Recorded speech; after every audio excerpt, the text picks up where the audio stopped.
Two programs that help young people enter the workforce took center stage today thanks to two people who can make a difference. In our Skill to Work coverage tonight, KEZI 9 News reporter Albert James talked to Congresswoman Val Hoyle and Acting Secretary of Labor Julie Su about what it's going to take to support these efforts. When we invest in America's infrastructure and we invest in America's workers, we build a stronger America all around. Acting Secretary Su and Representative Hoyle started their day at UA290's Springfield Training Center, looking at the work they're doing to prepare future pipe fitters, welders, and other trades workers. The leaders also talked about investments in infrastructure and how they're linked to workforce development programs. I think of the workforce development system as infrastructure too.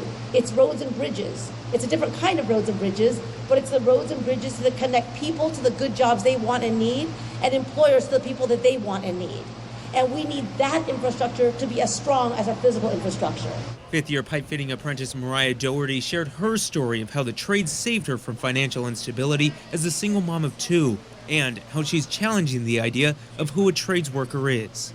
I know I'm a contributing member to this society. I know that I am helping to build America, and that is something that I know that my children can be proud of me for. My parents are proud of me for, my grandparents. Su and Hoyle also visited Connected Lane County, an organization that provides young people with education, networking, and hands-on training to prepare them for careers in various fields. Leaders and members advocated for flexibility in federal funds and similar programs across the country.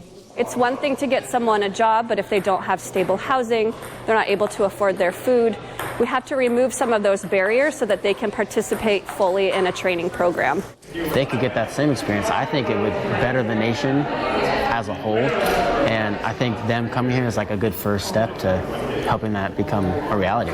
Both Representative Hoyle and Acting Secretary Su say as they push ahead on continuing to invest in workforce programs and infrastructure, it's important to work with lawmakers from both sides of the aisle and to make sure the work creates equity.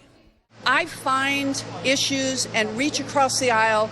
This is a district where you can't win with just Democrats or Republicans, and I think if we had more districts like that, we would have a Congress that would be more responsive. Representative Hoyle acknowledged dysfunction in the House stalling legislation, but says there are people who want to overcome that challenge and get work done. Acting Secretary Su says investments in the workforce can make opportunities for communities previously forgotten, especially when it comes to women in apprenticeships. Trades are good jobs, and they're jobs that are growing. And what we know to be true is that women can do anything when given the opportunity. But part of that is that we need to make sure that women see themselves in the job. They know about the job, that when they get recruited, there's an environment in which they can thrive. Reporting in Springfield, Albert James, KEZI 9 News.